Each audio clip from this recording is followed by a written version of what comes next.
الشیطان الرجیم بسم اللہ الرحمن الرحیم وقاتلوا فی سبیل اللہ الذین یقاتلونکم ولا تعتدوا ان اللہ لا يحب المعتدین واقتلوہم حیث ثقفتموہم واخرجوہم من حیث اخرجوکم والفتنة اشد من القتل ولا تقاتلوهم عند المسجد الحرام حتى يقاتلوكم فيه فإن قاتلوكم فاقتلوهم كذلك جزاء الكافرين فإن انتهوا فإن الله غفور رحيم صدق اللہ العظیم۔ سورۃ البقرہ آیت نمبر 190 191 162۔ وقاتلوا فی سبیل اللہ، اور تم قتال کرو، لڑو اللہ کے راستے میں، الذین، ان لوگوں سے، یقاتلونکم، جو تمہارے ساتھ لڑتے ہیں، ولا تعتدوا، اور زیادتی نہ کرو، ان اللہ لا يحب المعتدین، اللہ تعالیٰ زیادتی کرنے والوں کو پسند نہیں کرتے، واقتلوہم، اور ان کافروں کو قتل کرو، حیث ثقفتموہم، جہاں پر تمہیں وہ ملے، جہاں تم ان کو پاؤ، واخرجوہم، اور انہیں نکال دو، واخرجوہم، اور انہیں نکال دو، من حیث، وہاں سے، اخرجوکم، جہاں سے تمہیں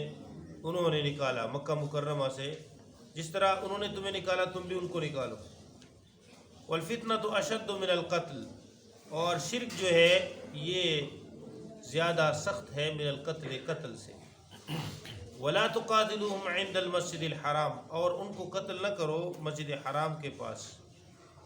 حتی یقاتلوکم فی، یہاں تک کہ وہ تمہیں قتل کرے مسجد حرام میں، وہ تم سے لڑے مسجد حرام میں، فإن قاتلوکم فاقتلوہم، اگر وہ تمہارے ساتھ لڑتے ہیں حرم میں، مسجد حرام کے پاس، حرم میں، فاقتلوہم، پھر تمہیں بھی جو ہے جائز ہے تم ان کو قتل کرو اور ان سے لڑو، کذالک جزاء الکافرین، اسی طرح بدلہ ہے کافروں کے لیے،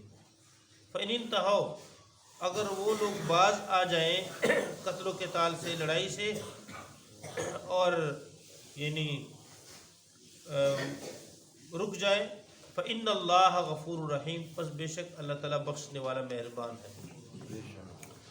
یہ صلح حدیبیہ میں جب مسلمان گئے تھے عمرے کے ارادے سے، تو انہوں نے، کافروں نے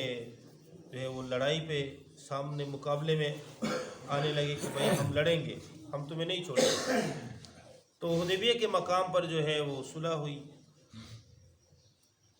اور پھر اس بات بھی صلح ہوئی، صلح میں یہ طے پایا کہ اگلے سال مسلمان آئیں گے، 6 ہجری کو یہ صلح حدیبیہ کا واقعہ ہوا تھا، اور فرمایا کہ اس دفعہ مسلمان واپس چلے جائیں، اگلے سال مسلمان آئیں گے اور پھر جو ہے صرف عمرہ کریں گے اور پھر واپس چلے جائیں گے، یعنی 3 دن ٹھہریں گے، زیادہ مکہ میں نہیں ٹھہریں گے۔ تو نبی صلی اللہ علیہ وسلم نے ساری یعنی باتیں اس میں تسلیم فرمائی۔ تو مختصر یہ کہ اگلے سال مسلمان جس وقت 7 ہجری کو جانے کا ارادہ کیا، تو پھر یہ اندیشہ تھا کہ کہیں یہ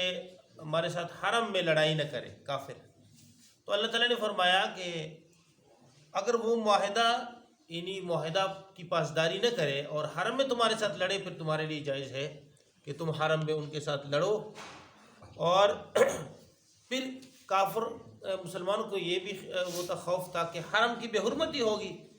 مسجد حرام کی اور حرم کی بے حرمتی ہوگی۔ اللہ نے فرمایا قتل و قتال سے وہ زیادہ گناہ کر رہے ہیں، وہ شرک ہے، وہ حرم میں شرک کر رہے ہیں، بتوں کا پوجا کر